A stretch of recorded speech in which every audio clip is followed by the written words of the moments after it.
teknis, kering, dangkal, Teknis, kering, dangkal, dan praktis-praktis. dan praktis-praktis. Praktis-praktis. Apa salahnya 4 hal ini? Salah. Untuk beberapa hal itu menjawab persoalan kekinian, tapi tidak ada jawaban yang sifatnya reflektif. Oh. Jawaban itu teknis, Oke. urusan-urusan teknis. Politik-politik, wah kok kita kalah, maka bagaimana menangnya? Ada jawaban teknis. Ada jawaban praktis-praktis. Tapi tidak sampai pada perenungan. Oke. Tidak sampai pada perenungan. Di sini dalam urusan teknis praktis yang dangkal-dangkal tadi itu, tidak ada dimensi manusia dalam hidup ini. Oh. Nggak ada. Itu mesin, Robot. itu robotik, itu practicality, itu bagian tradisi yang kering. Ya gimana sih kalau tradisi yang kering? Kan mestinya sesuatu itu jangan kering lah. Kalau itu rumput, ya rumput yang disiram dengan air bersih dan rumputnya menjadi tampak segar.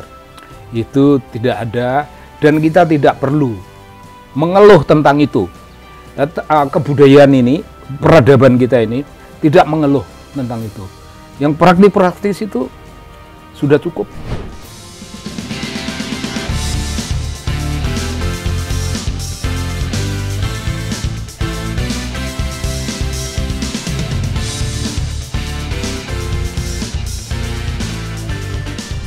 Terkadang kita malu memandang wajah kebudayaan kita sendiri.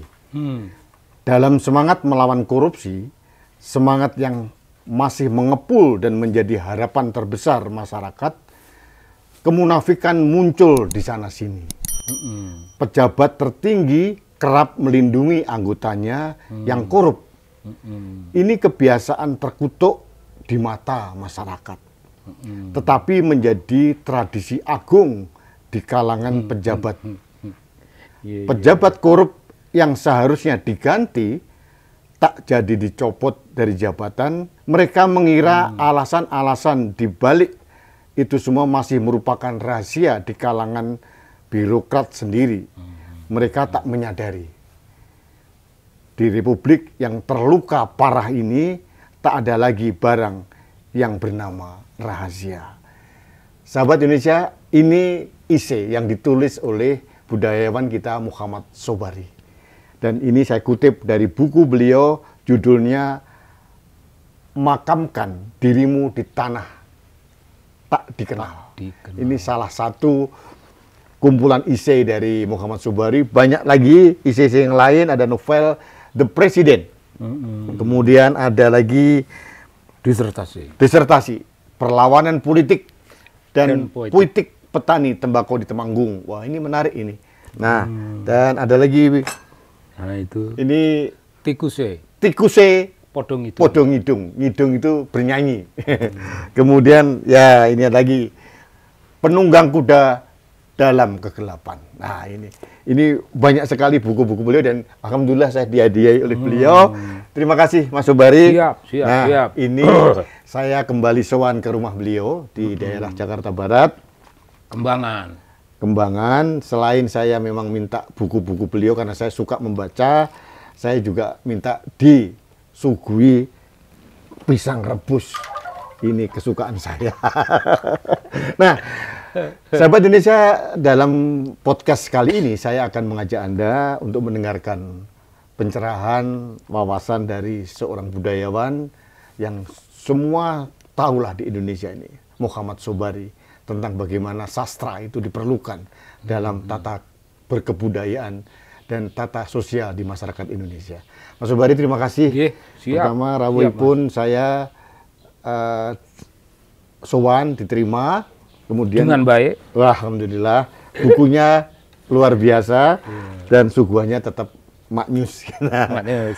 Mas, kita tahu ya, sering sebelum kita ngobrol tadi kita sempat saling curhat tentang bagaimana minimnya minat masyarakat, terutama milenial Gen Z terhadap sastra.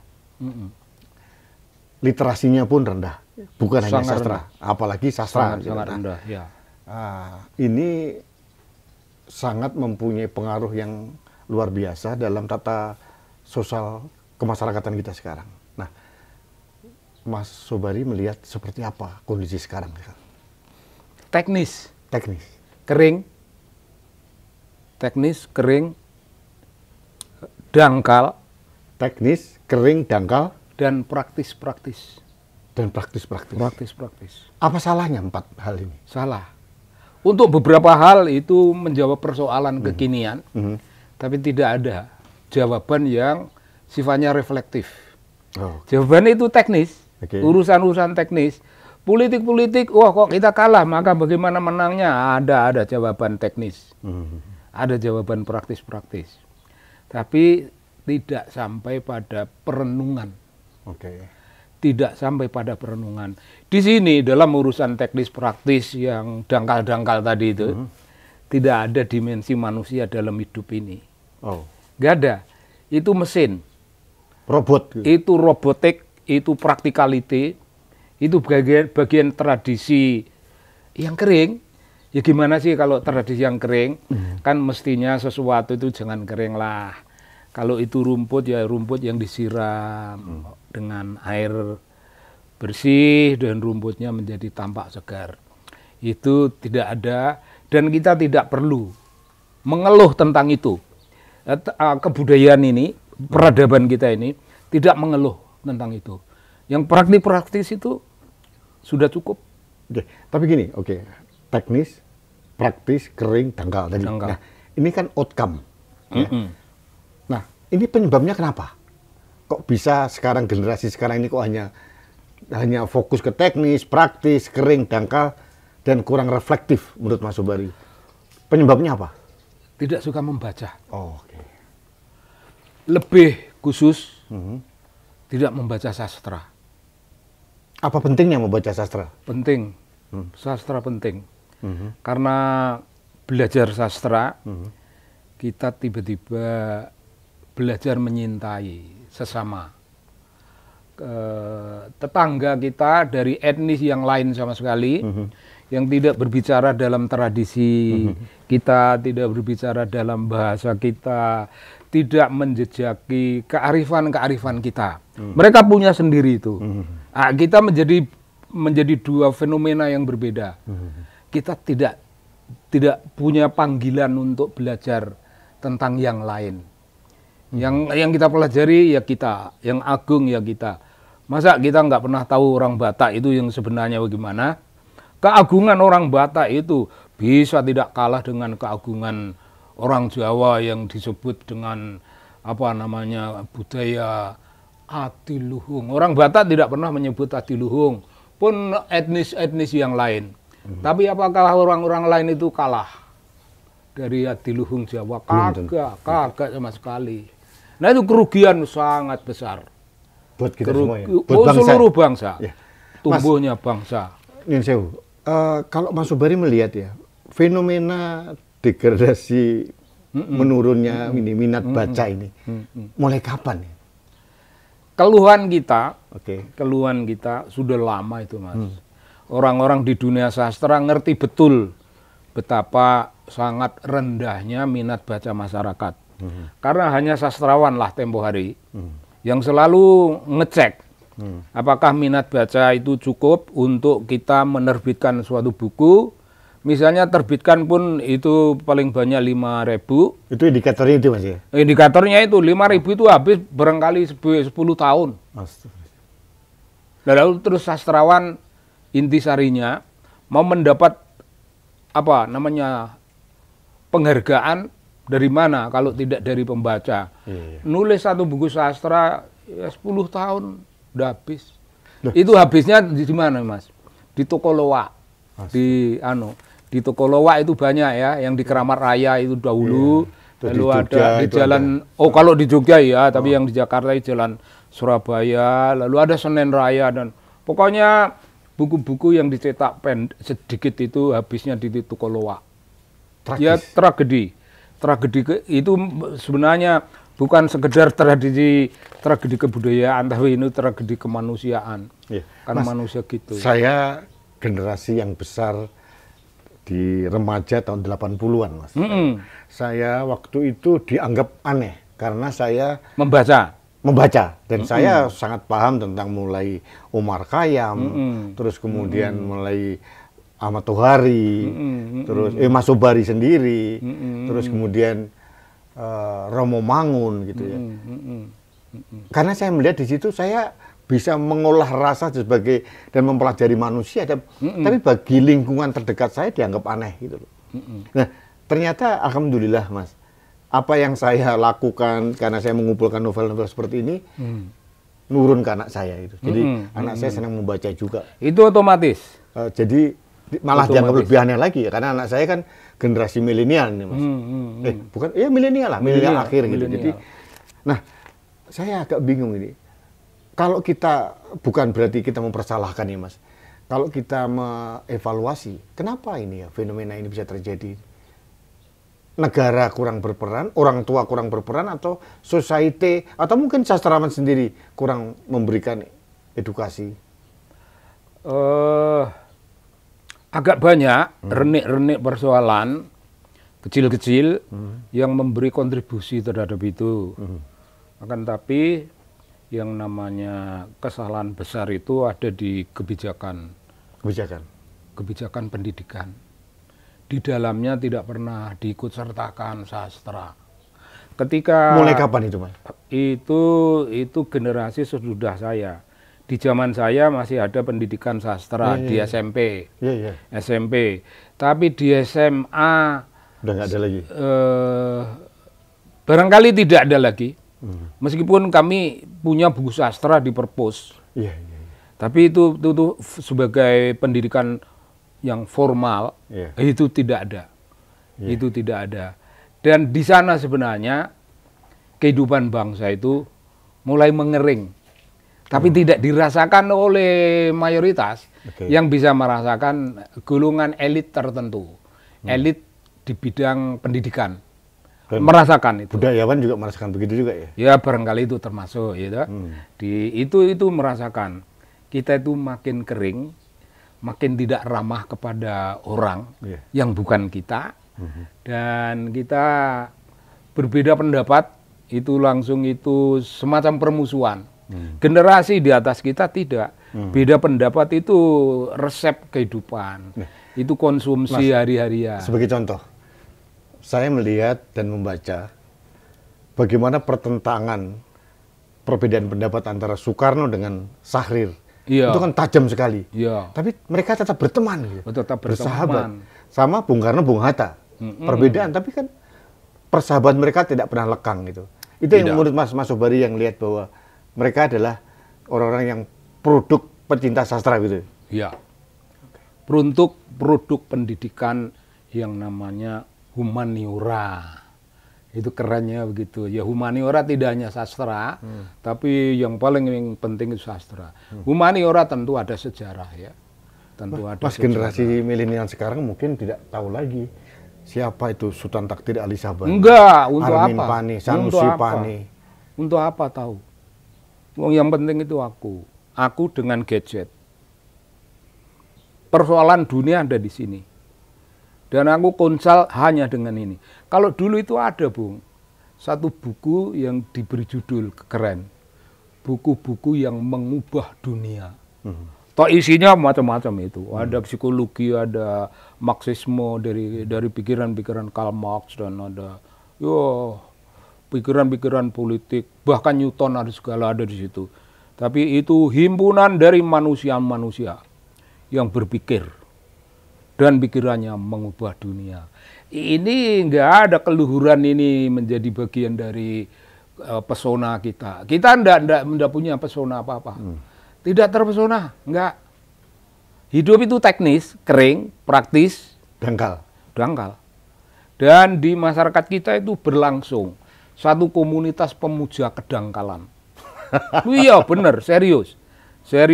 Komunitas pemuja kedangkalan. Ini sebelum munculnya sosial media.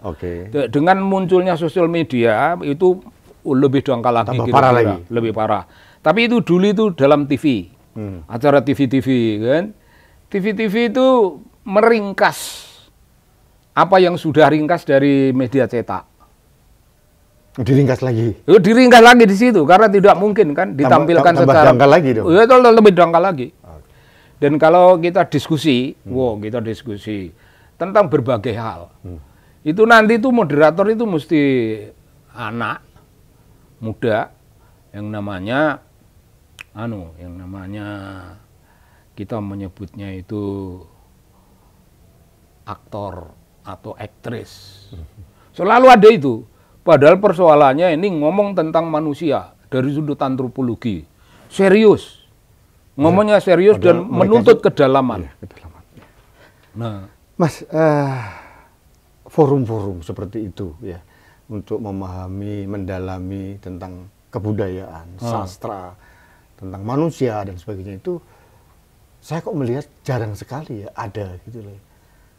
Apakah karena mungkin orientasinya market karena tidak diminati lalu tidak dihadirkan oleh para penyelenggara itu, mulai TV, mulai pemerintah juga. Itu kita dulu mengutuk fenomena itu sebagai memanjakan pasar, melayani kemalasan pasar. Sastra yang serius ya tidak dibaca. Sastranya Toha Muchtar, meskipun itu pada zamannya Toha Muchtar itu mendapat hadiah BMKN, Badan Musyawarah Kebudayaan Nasional. BMKN itu memberi award. Itu ya bikinannya negara, tapi itu mostly sebelum Orde Baru. BMKN, Toha Muchtar punya novel, Pulang, itu mendapat itu. Daerah Tak Bertuan, difilmkan. Wah itu keren, itu di daerah Kediri. Sana itu, Toha orang Kediri. Terus ada Tresno Yuwono, bukan Tresno Sumarjo, Tresno Yuwono. Ini RPKAD, jadi anggota RPKAD. Ya, tentara.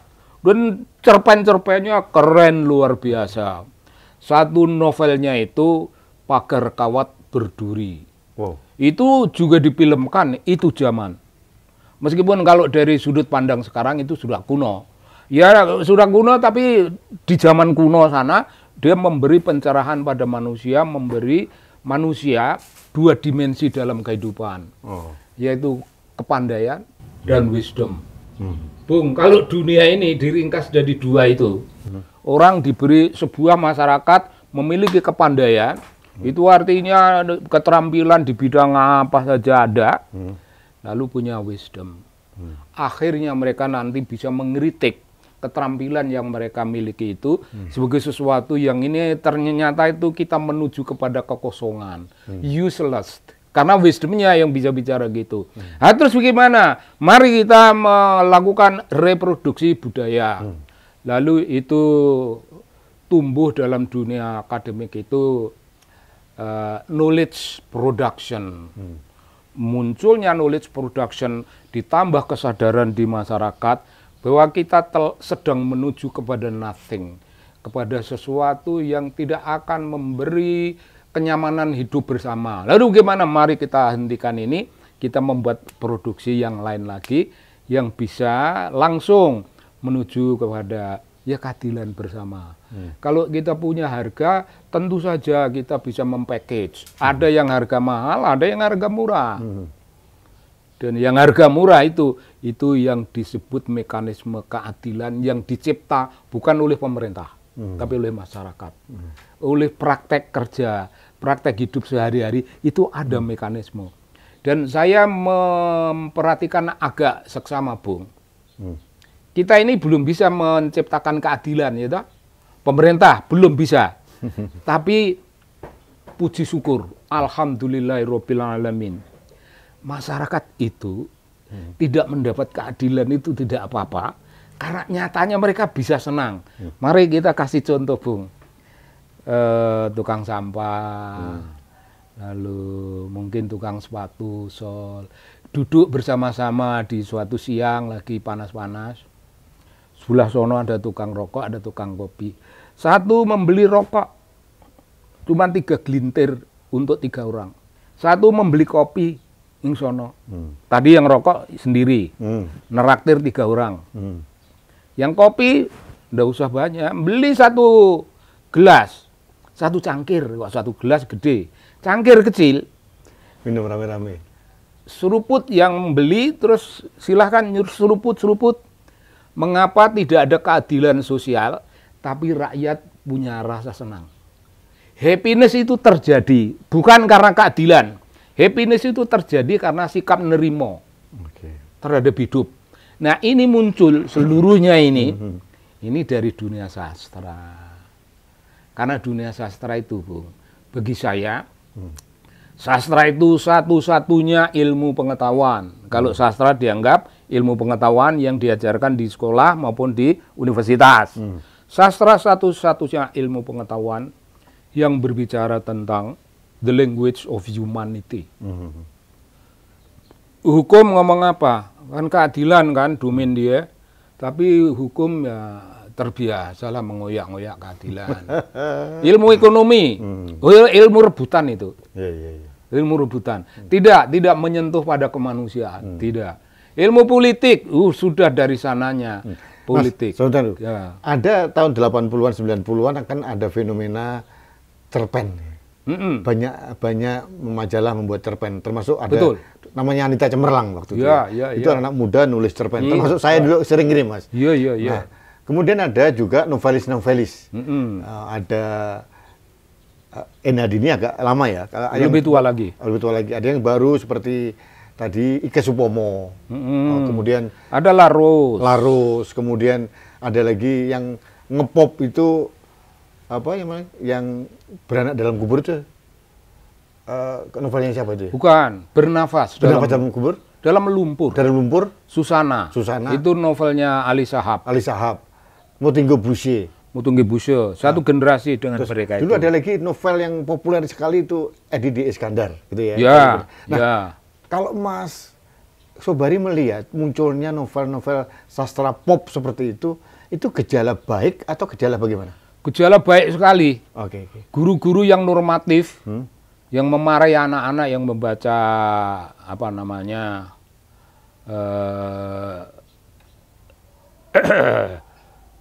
membaca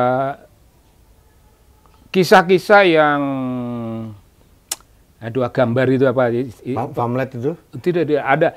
Jadi lukisan, gambar-gambar apa saja yang itu ya. Itu dianggap buruk.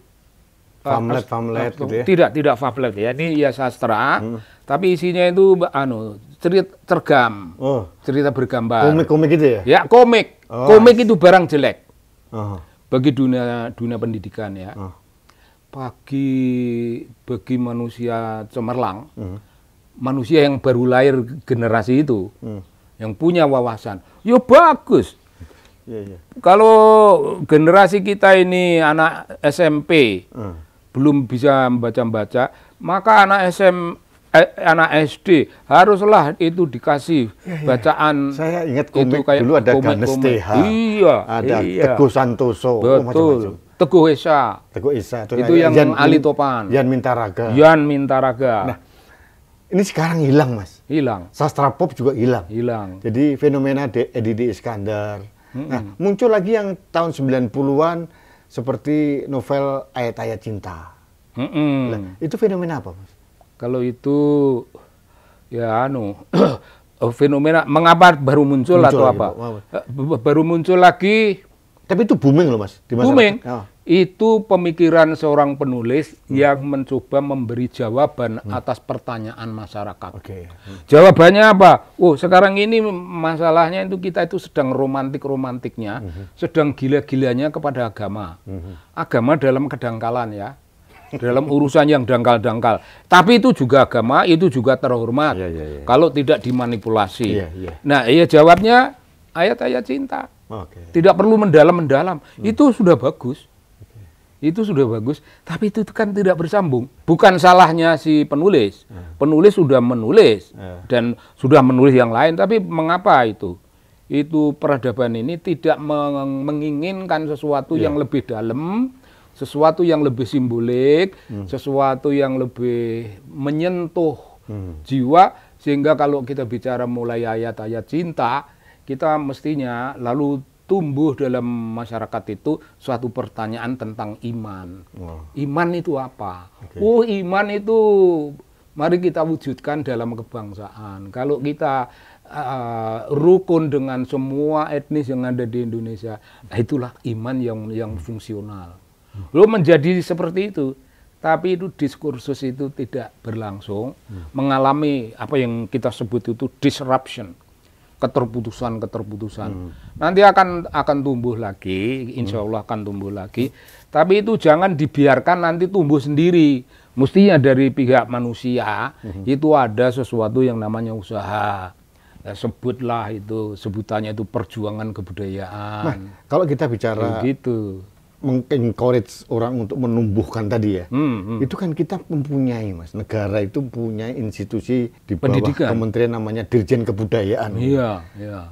Sudah berperan belum, Mas, untuk sastra ini, untuk meningkatkan literasi anak bangsa ini? Enggak, pendidikan sastranya enggak ada bagaimana.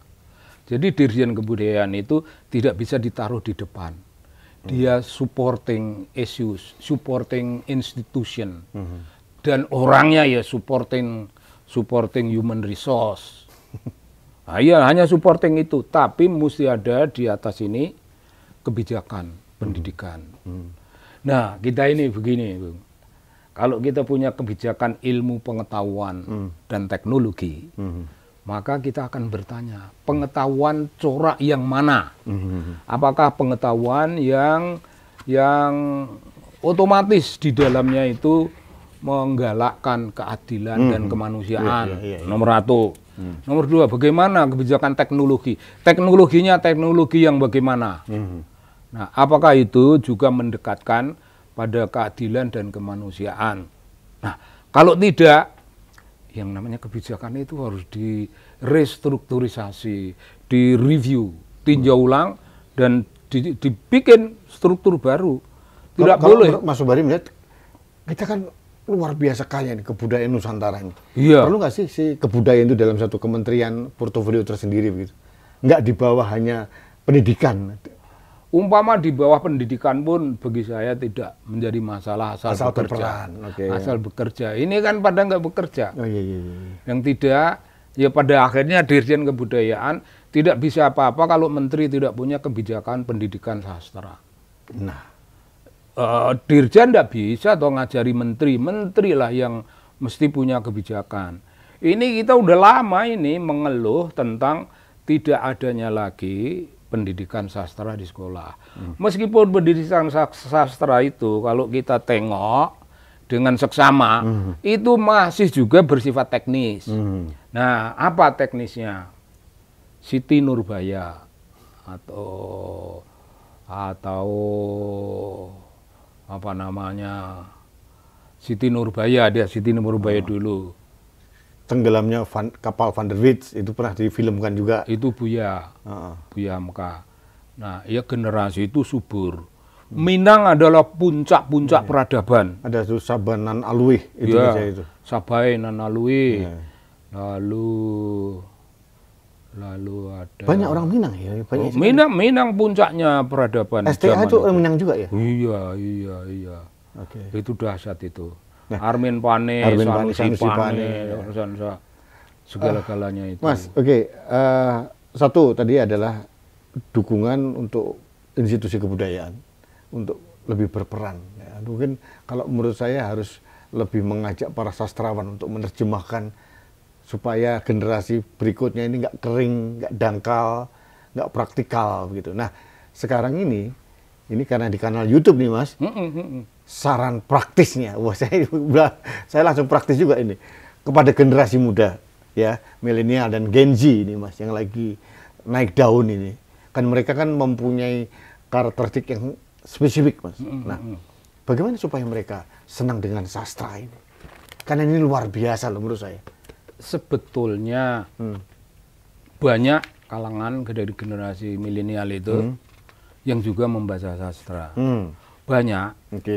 Tapi kata banyak itu adalah pengetahuan kita tentang sesuatu yang berkembang di masyarakat.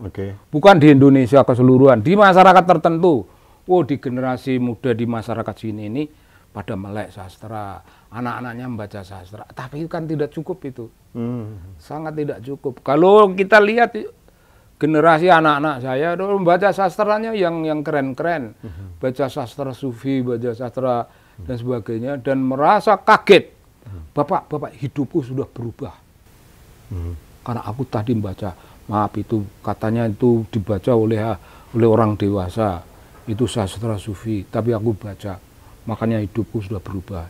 Ya kesadaran seperti itu sangat spesifik, sangat kecil jumlahnya. Nah ini membaca itu mesti digerakkan oleh sesuatu lembaga.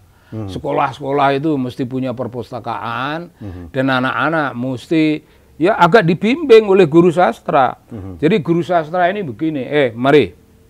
Ini udah istirahat, mari kita ke perpustakaan dulu. Dari buku-buku yang kita sudah kenal, nama-nama novel-novel itu dan novel apa yang kalian akan baca. Nah, gurunya membimbing itu 24 jam. Mas, saya lihat di Amerika ini, kalau saya lihat film atau apa itu, dokumentasi itu, SMA itu diajarin untuk menelaah sastra ya, Mas? Itu dah heran. Itu kenapa negara sebesar itu sastra masih dihidupkan ya? Sedangkan kita yang ini kan sebenarnya kan sumbernya sastrawan luar biasa ini. Mereka sadar bahwa salah satu unsur mereka menjadi besar ya karena dunia sastra. Oh, sastra itu pemahaman tentang sastra itu membuat bangsa itu menjadi besar ya, Mas? Yuk, bagaimana tidak? Kalau dalam sastra kan kita kan menemukan itu. Contoh manusia yang berjuang. Tokoh. Itu pemikiran Pak Pram.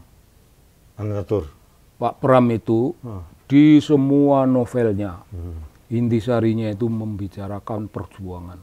Ya, bumi manusia dan sebagainya. Semua ada perjuangannya, dan di situ ada manusia yang berjuang, ada yang tidak. Manusia yang berjuang itulah manusia yang sejati, yang tidak itu bukan manusia. Itu dalilnya beliau. Yuk keren. Amerika yang menjejaki jalan seperti itu. Mereka menjadi besar. Bahkan kaum bisnis Amerika konon itu tidak datang dari School of Business, Harvard School Business School, bukan dari Harvard Business School yang terbesar, tapi itu dari fakultas-fakultas sastra. Aneh itu. Orang-orang dari dunia sastra. Ya kalau untuk menjelaskan diperlukan waktu panjang sekali untuk itu. Untuk itu saya kira, Mas, kita kayaknya harus lebih sering membuat forum-forum berbicara tentang sastra ini. Kalau you punya kebijakan macam gitu, maka you menjadi pelopor. Siap, akan saya laksanakan. Saya juga akan minta pada teman-teman saya yang mempunyai kanal-kanal seperti ini untuk membuat forum ini. Kayaknya kalau itu rame luar biasa ini. Mas matur suwun, ini waktunya terbatas. Jadi nanti kita teruskan lagi pada yang lebih dalam lagi. Ini masih tataran yang masih dangkal ini, Mas. Nanti kita bicara lagi. Introduction saja. Mas matur suwun waktunya. Terima kasih. Terima kasih. Saya akan membacakan dulu puisi ini. Ini ada isi rumah singgah, tapi di atasnya ada puisi. Kalau kau mati, gadis kecil berkaleng kecil. Bulan di atas itu tak ada yang punya. Dan kotaku, kotaku, hidupnya tak lagi punya tanda. Ini cuplikan karya Toto Sudarto Bachtiar. Ini luar biasa. Dulu waktu lomba puisi saya sering baca juga karangan beliau. Mas, matur suwun waktunya. Jadi nanti kita, ini masih introduction, nanti kita gali lebih dalam lagi, termasuk membahas ICC-nya Mas Sobari. Baik, sahabat Indonesia, terima kasih. Ini pembicaraan awal, introduction dari anak bangsa untuk peduli dengan sastra, karena saya mengalami, generasi saya termasuk yang kering, tapi waktu itu saya dianggap aneh karena saya suka membaca sastra. Dalam clipping di rumah saya banyak sekali buku sastra, mulai karangan Sultan Takdir Al-Syabana, kemudian saya juga nulis puisi, saya sering, dan karena saya terinspirasi kayak Khalil Anwar, terus banyak sastrawan yang lain termasuk Toto Sudarto Bachtiar. Ise yang mempengaruhi saya salah satunya adalah Muhammad Sobari. Kalau saya membuat isi dan kalimatnya enak, dan ini membuat saya lebih bermakna menjadi manusia dalam melihat segala permasalahan. Baik sahabat Indonesia, kita bertemu kembali dalam Kanak-Kanak Bangsa Podcast selanjutnya. Sampai jumpa. Ya, sampai jumpa. Matur suwun. Terima kasih. Matur suwun. Ya.